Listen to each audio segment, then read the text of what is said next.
Bonjour, je suis Guillaume Parizeau, chasseur de bonnes actions. Le communautaire, ça me tient à cœur. J'en mange. À chaque semaine, on va aller à la rencontre d'organismes pour rencontrer des gens formidables. Êtes-vous prêts? C'est parti.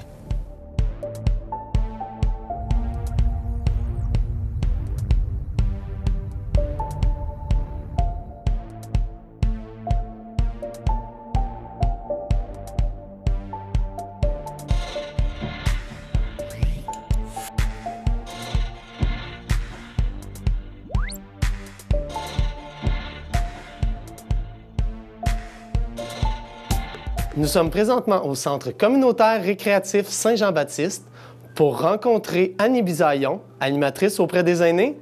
On va aller voir pour le projet de Vie active. Comme ils sont très occupés et très actifs, on va se prêter au jeu, on n'a pas le choix.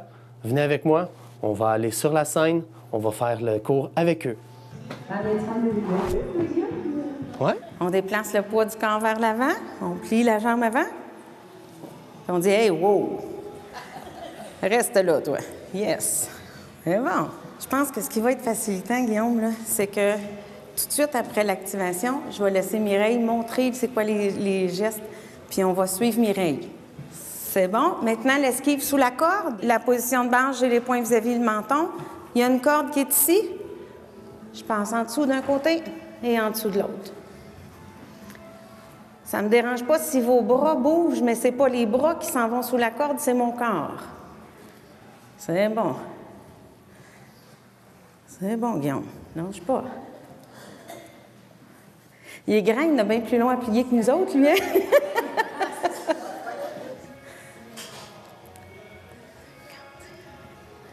Parle-moi du Centre communautaire récréatif Saint-Jean-Baptiste. Oh, tu commences fort, c'est une grosse question. En fait, le Centre communautaire existe depuis 1965. Et on a, moi, je travaille beaucoup au niveau des personnes aînées. On a environ 500 personnes aînées qui font partie de la catégorie or et argent. On touche tout le monde, là, des enfants de 0 à 101 ans. 94. Avec vos plusieurs projets, donc vous rejoignez la population de 0 à 100 ans. Oui, on a la petite enfance, on a un service de garde sur la 18e avenue, on a les camps de jour, on a des activités pour les enfants. De l'autre côté. En plus de tous les cours pour adultes et pour les aînés. Parle-moi peut-être aussi de ton rôle à toi. Qu'est-ce que tu peux faire? Bien, moi, je suis animatrice auprès des aînés. Donc, je m'occupe de toutes les activités qui ont lieu au niveau de la catégorie or et argent. Donc, vie active comme ce matin, le pickleball, les cartes, le shuffleboard, le Scrabble, toutes les activités que les gens font à l'intérieur du centre du lundi au vendredi, 2 jours, là. Moi, je m'occupe de ça. Je m'occupe aussi des sorties. Quand on va à l'extérieur pour aller... soit visiter la basilique Notre-Dame, soit... la prochaine qu'on fait, c'est à Wendake. Fait que ça, c'est moi qui s'occupe de ça. OK. Fait que là, j'envoie le pied vers l'avant, le talon vers l'avant, et ensuite, vers l'arrière, et je regarde mon pied. Fait que je prends appui sur la chaise, puis j'essaye de ne pas redéposer mon pied par terre. Puis, j'ai toujours ma position de base, le poing vis-à-vis le menton. C'est bon. Oui. Par rapport à Vie active, est-ce que tu peux me parler peut-être du but, de la mission ou de l'objectif? En fait, bien, l'objectif, c'est de pouvoir faire bouger les gens à moindre coût. C'est des exercices qui sont vraiment adaptés pour les gens de 50 ans et plus. Donc, chaque personne y va à son rythme. Fait que tout le monde peut y trouver son compte. On a différentes routines. Comme là, ce matin, on fait la routine boxe. Il y en a des dizaines différentes, là. Donc, à tous les 2 semaines, chez nous, on change le type d'activité, la routine qu'on fait. Des fois, on donne des accessoires, ballons, élastiques, bâtons, toutes sortes de choses. Ça dépend de la routine. C'est vraiment adapté, puis c'est chapeauté par le CIUS. Il y a une kinésiologue qui s'occupe du programme Vie active à Drummondville. C'est Marie-Josée Roy. C'est elle qui nous forme puis qui qui est l'agent multiplicateur, dans le fond, là, de l'activité Vie active à travers la MRC de Drummond. Qui est ta clientèle en particulier pour Vie active, par exemple?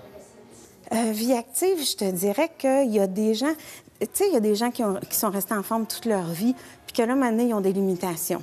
Que là, ils sont plus capables de faire des exercices très, très exigeants pour le corps. Là, ils viennent faire Vie active. Ou à l'inverse, des gens qui ont comme juste toujours maintenu, puis qui veulent continuer à bouger un peu, qui vont venir. C'est fait de façon très ludique. On a beaucoup de plaisir. Je raconte des niaiseries, on rit. C'est vraiment un bel esprit. Et c'est vraiment, chacun va aller chercher ce qu'il a besoin. Dans le fond, c'est au niveau de l'intensité aussi de l'exercice. Il y en a qui vont pouvoir en donner plus, d'autres moins, puis c'est correct. Tout le monde y va à son rythme, selon ses capacités. Comment, toi, tu t'es rendu à faire la Vie active? Ça s'est présenté comment pour toi? Ça s'est présenté drôlement. Bien, en fait, je venais de commencer à travailler ici et je pense qu'à cette époque-là, Marc Guilbeault, qui est directeur général, je pense que Marc a dit tu devrais t'impliquer un petit peu à faire ça. Et j'étais pas quelqu'un qui bougeait avant. Puis j'étais pas quelqu'un qui pensait pouvoir donner un atelier de ce genre-là, mais j'ai vraiment beaucoup de plaisir et ça fait déjà 7 ans que je le donne ici. On est où ici, justement? Le gymnase, ici? On est au Centre communautaire récréatif Saint-Jean-Baptiste, sur la 11e avenue. Au niveau de Vie active, là, on est à 25 $ par année pour 2 fois par semaine. Fait que c'est vraiment à coût minime, mais le but, c'est vraiment de faire bouger les gens, de leur faire avoir du plaisir à bouger un peu, vraiment à moindre coût pour que ce soit le plus accessible possible. Qu'est-ce qu'on peut souhaiter à Vie active et aux gens qui en profitent? Bien, qui ait du plaisir à le faire puis qui ait envie de le faire. Moi, c'est juste ça que je souhaite. Je souhaite qu'on réussisse assez à avoir du plaisir à bouger ensemble, que ça donne le goût aux gens de continuer puis d'amener d'autres mondes aussi. Pour amener plus de monde. Oui, pour qu'il y ait plus de monde qui bouge parce qu'on sait qu'un aîné en santé, ça fait toute la différence. Quelqu'un qui n'est pas en forme, là, qui nous regarde dans son salon présentement, qu'est-ce que tu aimerais dire? S'il est gêné, il hésite, qu'est-ce qu'on pourrait dire? Bien, viens l'essayer. Viens l'essayer. Je te promets que tu vas avoir du plaisir. C'est sûr, c'est sûr. En tout cas, je vais essayer. Est-ce qu'on oublie quelque chose? Moi, j'ai vu des gens venir ici faire une activité, connaître personne. Et au fil des années, parce qu'au centre, on n'a pas que des activités. On fait des dîners communautaires, on fait des repas de fin de saison, on fait toutes sortes de choses. Et là, les gens créent des liens entre eux autres. Et je trouve ça cute. Là. Des fois, il y en a qui disent « Ah, mais je suis allée chercher Francine, on est allés manger ensemble. » Puis ça n'existait pas, ça, il y a 4 ans, il y a 5 ans, ils ne se connaissaient pas. Mais là, il se crée vraiment une belle dynamique de groupe. Il se crée des liens. Et ça, je trouve ça fantastique. Je tiens à te remercier pour le temps que tu as pris pour moi. Bien, ça me fait plaisir. Merci beaucoup. Ça me fait plaisir. Je vous souhaite une belle continuité. Bien, merci, Guillaume. Là, tu n'as pas fini les exercices. Là, va, travaille. Puis je vous souhaite à vous aussi une belle continuité. Je vous demanderai une belle main d'applaudissement pour vous autres. Merci beaucoup. Je m'en vais.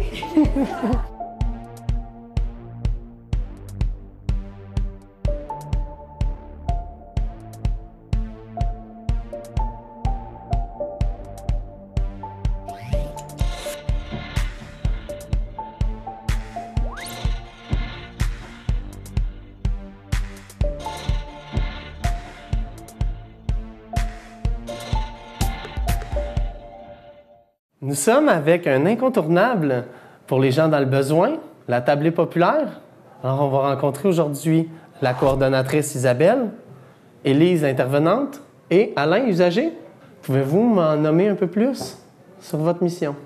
Bien, en fait, la mission première de la tablée, c'est d'être un milieu de vie pour les gens seuls et démunis.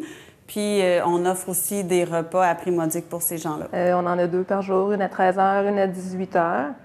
Puis, on essaie de rejoindre le plus de gens possible par le biais de ces activités-là. C'est quoi la tablée pour toi, Alain? C'est une famille. C'est là qu'on rencontre des personnes. Tu sais, des fois, tu es dans l'isolement. C'est là que tu as une chance de rencontrer du monde, d'autres personnes qui sont un peu comme nous autres, comme moi.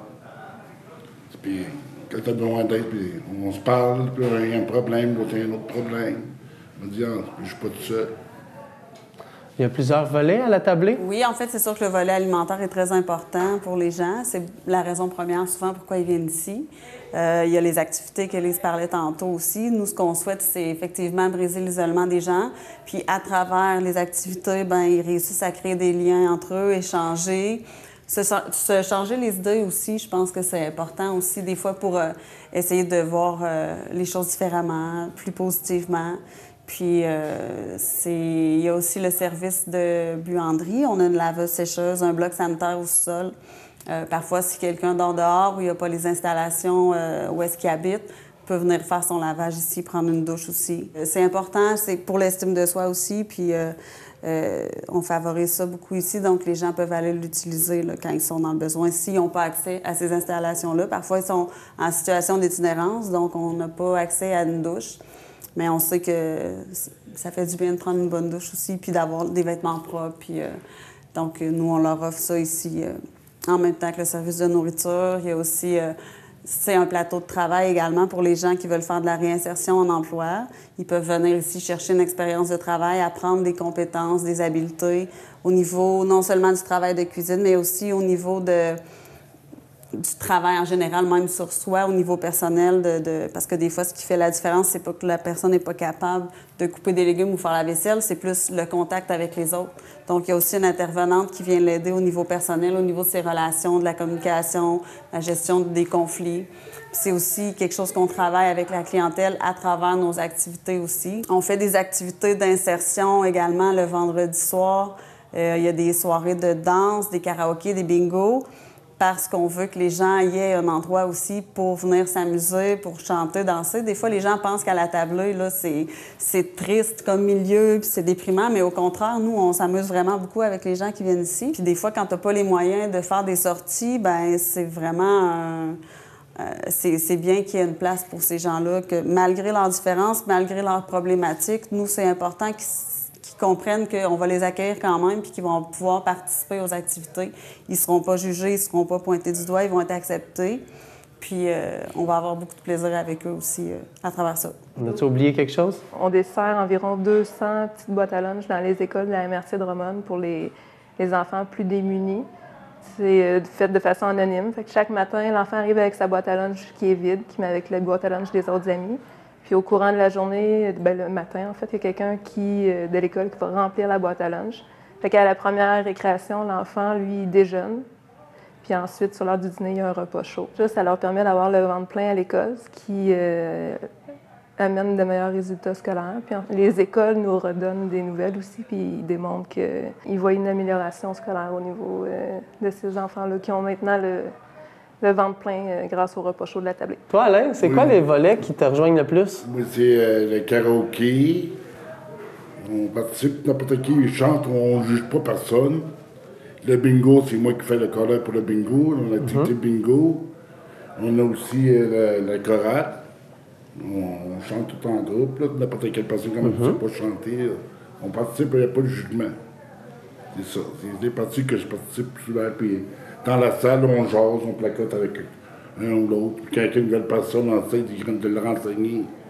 Puis là, voir tel et tel. C'est ça. Merci. C'est quoi ton rôle à toi, Isabelle? Bien, mon rôle, je pense que c'est un peu d'encadrer tous les services, m'assurer que la clientèle qui vient ici a accès aux services, que ça se passe bien, coordonner un peu tout ça, là, le travail des intervenants, voir ensemble comment on peut mieux aider les gens, de quelle façon on intervient auprès d'eux. Est-ce que les services sont adéquats? Est-ce que les gens, quand ils viennent ici, est-ce qu'ils se sentent bien? C'est important parce que c'est vraiment un milieu de vie, puis on veut vraiment que ce soit familial aussi parce que quand on mange dans la salle, c'est des grandes tables pour qu'il y ait plusieurs personnes assises ensemble. C'est pas des petites tables avec juste une ou deux personnes. On veut vraiment que les gens ils puissent échanger, puis partager un repas, c'est quelque chose de très familial aussi. Fait que je pense que ça permet aux gens qui se sentent seuls de vraiment venir briser l'isolement puis d'avoir... Des fois, il y en a qui arrivent le matin quand on ouvre, ils s'assoient souvent à la même place. Pour eux, ils ont presque une place attitrée. C'est un peu comme chez eux. On choisit tout un peu notre place à table. Puis après ça, les autres arrivent, ils parlent tranquillement, ils échangent. Puis des fois, ils repartent le soir quand ça ferme. Puis, tu sais, le fait d'être venu ici, c'est le seul contact qu'ils vont avoir eu avec des gens dans la journée avant de retourner chez eux, tranquille, tu sais. Je pense que ça compte beaucoup pour eux, puis c'est important pour nous aussi que ce soit le cas quand ils viennent ici, que chacun vienne chercher qu'est-ce qu'ils peuvent. Nous, on est là pour les aider aussi quand ils ont besoin de parler, autant si ça va bien que si ça va pas bien, qu'ils puissent nommer leurs besoins aussi, puis qu'on puisse les aider si c'est le cas. Mais il y a un travail, je pense, qui se fait à deux. On fait notre partie, puis la personne aussi fait sa partie. Donc, on travaille l'autonomie aussi des gens à travers ça. Avez-vous beaucoup d'achalandage? En fait, il y a en moyenne une centaine de personnes par jour qui passent ici. Les heures les plus achalandées, c'est entre midi et 13 heures pour l'heure du repas du dîner, puis entre 17 h et 18 h pour le souper. C'est des repas à prix modique. Les gens défraient 2,50 $ pour le repas. Puis, on a un système de 4 repas aussi où on fait des punchs sur la carte. Il n'y a pas de date d'expiration, donc les gens peuvent utiliser cette carte-là aussi longtemps qu'ils souhaitent. Puis ça revient à 2 $ le repas. Comment ça fonctionne? Est-ce qu'il faut s'inscrire? Bien non, il n'y a pas d'inscription. En fait, ce qu'on constate, c'est que c'est déjà assez difficile pour certaines personnes de nommer qui ont un besoin. C'est important pour nous de les respecter là-dedans. Ils n'ont pas besoin de nous prouver qu'ils manquent de nourriture ou qu'ils sont démunis. Nous, on va accueillir les gens qui en ont besoin, puis on sait que ceux qui en ont pas besoin, bien, ils resteront pas à la tablée. Mais en même temps, des fois, il y a des partenaires qui viennent manger, il y a des bénévoles. Des fois, il y a des gens qui viennent visiter l'organisme pour être éventuellement des donateurs ou s'impliquer. Donc, dans ce sens-là, oui, c'est ouvert à tous. Mais concrètement, nous, on est là, en tout cas l'équipe d'intervention, vraiment pour les gens dans le besoin sur place. Comment vous fonctionnez pour votre financement? On est un organisme qui est très peu subventionné, honnêtement. On ne reçoit pas beaucoup de sous. Donc, la majorité de notre financement, on l'a grâce à la générosité des gens du milieu, les partenaires, les gens d'affaires qui décident de s'impliquer pour venir en aide aux gens dans le besoin et également aux enfants dans les écoles. Donc, pour les petites boîtes à lunch, c'est possible de parrainer les enfants. Pour ce qui est de la tablée, bien, on a beaucoup de campagnes de financement pour que les gens qui veulent s'impliquer puissent le faire à une manière qui, pour eux, veut dire quelque chose. En fait, il y a moyen juste de faire un don en argent, mais il y a moyen aussi comme de participer à une activité comme la Grande Marche, donc aller marcher pour ramasser des fonds. On a aussi la Loto Maison qu'on fait tirer à chaque année, qui est quand même notre grosse campagne de financement. Puis à travers ça, bien, tous les moyens sont bons là, pour aider les gens dans le besoin. Là. On s'entend que malheureusement, la pauvreté, c'est pas quelque chose qui va arrêter du jour au lendemain. Donc, on dit que le visage de la pauvreté change. Il y a de plus en plus de gens dans le besoin de tous les âges. Nous, on accueille des hommes, des femmes, des enfants. On essaie de rejoindre le plus grand monde possible. Mais c'est certain qu'on a besoin d'aide dans notre mission pour pouvoir arriver à aider tous ces gens-là. Donc, les gens qui donnent sont toujours c'est toujours très apprécié et très important pour nous. C'est quoi les plats que vous appréciez le plus souvent? Le poulet, les côtes levées, des fois les pâtes. C'est ça les trois principales, là. On a-tu le fameux steak blé d'Inde patate? Oui, ça arrive. De temps en temps, ça arrive. Pâté chinois. Pas souvent, mais on a des bons desserts aussi. Dessert à volonté. Notre cuisinier, lui, il a l'idéologie que les gens, c'est pas parce qu'ils payent pas cher qu'ils doivent manger quelque chose d'ordinaire. T'sais, des fois, on a des assiettes là, comme si on était dans des grands restaurants, puis c'est 2,50 $. Ils parlaient de côtes levées, c'est vrai. Souvent, ils ont des côtes levées. Des repas complets, toujours. Je vous écoute. C'est bien plus qu'une tablée, là. On a beaucoup de services. Effectivement. C'est pour ça qu'on est un incontournable dans la région depuis 30 ans, puis qu'on est là vraiment pour aider les gens dans le besoin. C'est ce qui nous tient à cœur le plus dans notre travail. Je vous souhaite de continuer longtemps pour pouvoir aider le plus de gens possible. Merci. Merci.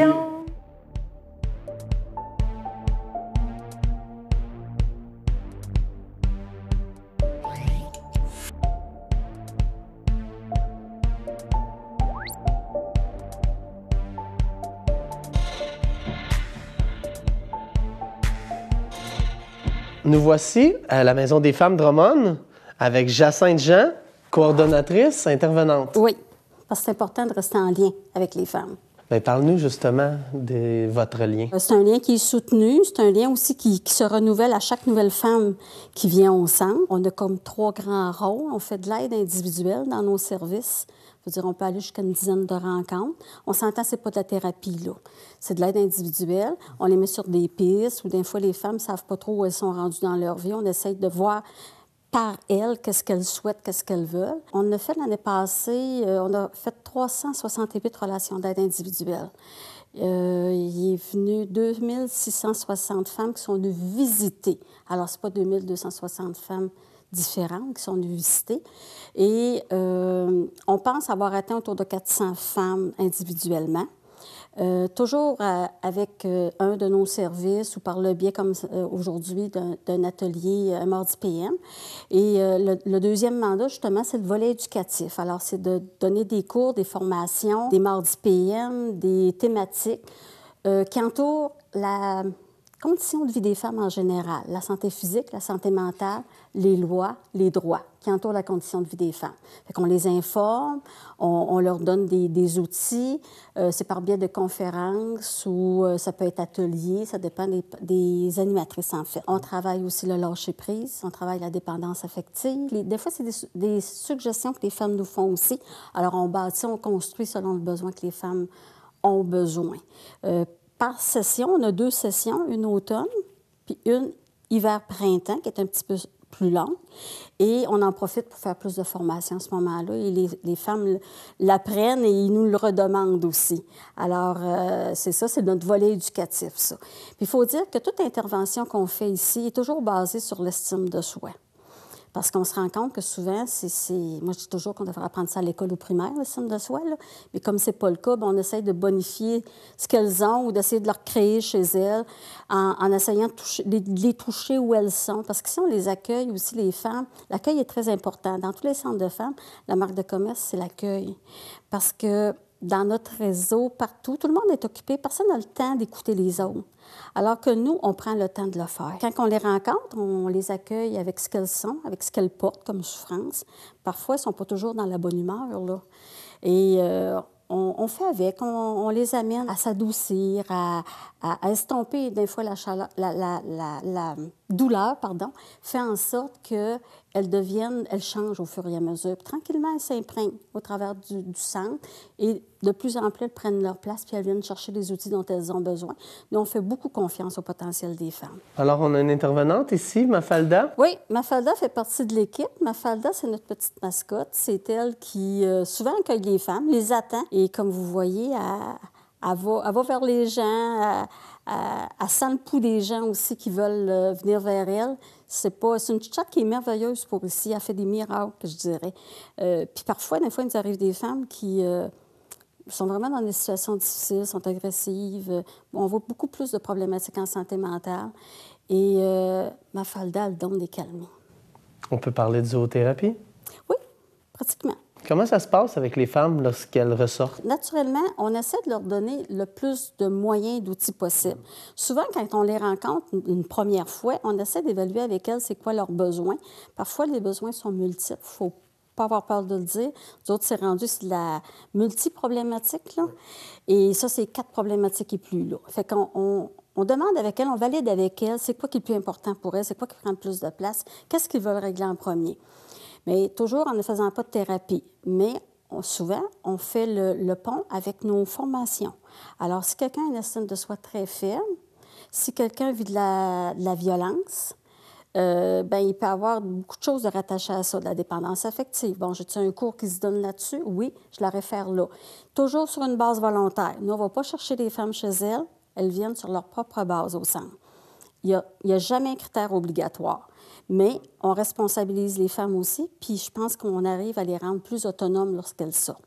Alors, on ne tient pas nécessairement de statistiques, mais lorsqu'elles viennent nous revoir puis qu'elles nous disent « Ah, vois-tu, j'ai fait un bout de chemin, je me suis trouvé un emploi, comme tu m'as suggéré, je suis allée à tel endroit. » Fait qu'on voit qu'elles avancent, puis je vous dirais plus que ça. Quand les femmes viennent puis qu'elles ont des difficultés, ça paraît dans leur corps physique aussi.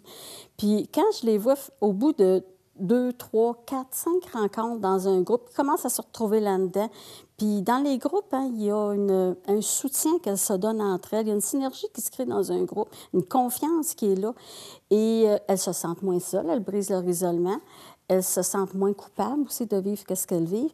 Puis à mesure, je trouve que leur corps se redressit, leur tête prend aussi la place, tu sais, sont moins courbés.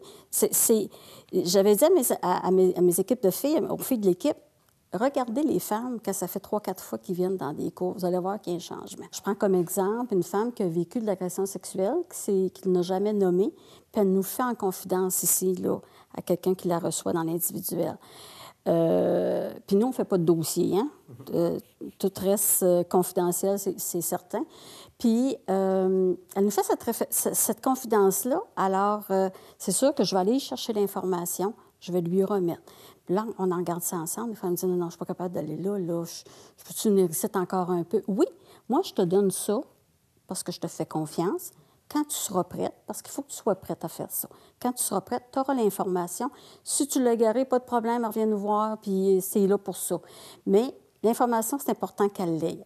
Assez souvent, je dirais 8 sur 10, ils en prennent un rendez-vous, puis ils vont. Parce qu'ils ont gardé ça tellement longtemps là, que ça bouillonne, puis tu ouvres quelque chose, là. Je dis toujours aux femmes, vous êtes en sécurité ici, vous avez des intervenantes si ça ne va pas. C'est jamais l'animatrice qui va ramasser quelque chose quand une femme éclate dans un groupe. On est 3, on est capable, la prendre. Puis, on ne laisse jamais personne non plus partir en état de crise. On s'assoit avec elle. C'est quoi le profil démographique des femmes qui viennent ici? Bien, tout d'abord, dire que c'est des femmes qui faut qu'ils aient 18 ans. Je vous dis pas que s'il y a une jeune qui vit une problématique de femme, puis à 17 ans, on la prend pareil, là. Mais c'est de 18 ans et plus. Moi, j'ai des femmes, notre moyenne d'âge est de quand même 62 ans. Ces femmes-là proviennent de différents statuts, hein? Autant des statuts sociaux privilégiés, ils viennent chercher de l'information. Des fois, la violence, les problématiques, la santé mentale, on en parle beaucoup, mais il faut toujours répéter que ça n'a pas de couche sociale. Hein? Ça peut atteindre n'importe qui. Moi, je dirais que les femmes viennent plus ici parce que, en premier, souvent, elles nous arrivent parce qu'il y a un climat de confiance, parce que c'est soit une belle-sœur, une sœur, un ami, un employeur qui a référé, parce qu'il y a quelqu'un qui a eu une bonne expérience ici. Alors, puis elles en sortent, là. C'est sûr qu'elles en sortent, là. C'est notre but, nous autres. Là. Je vous souhaite de continuer votre travail longtemps. Je l'espère, moi aussi. Parce que pour une retraite, là, je pense pas. Tant mieux. Merci.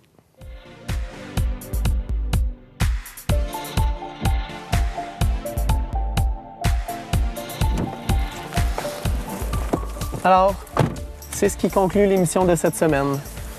Et surtout, n'oubliez pas qu'il y a des organismes semblables à ceux que nous avons rencontrés dans chaque région. Je vous dis à la prochaine chasse. Merci. Bonne fin de journée.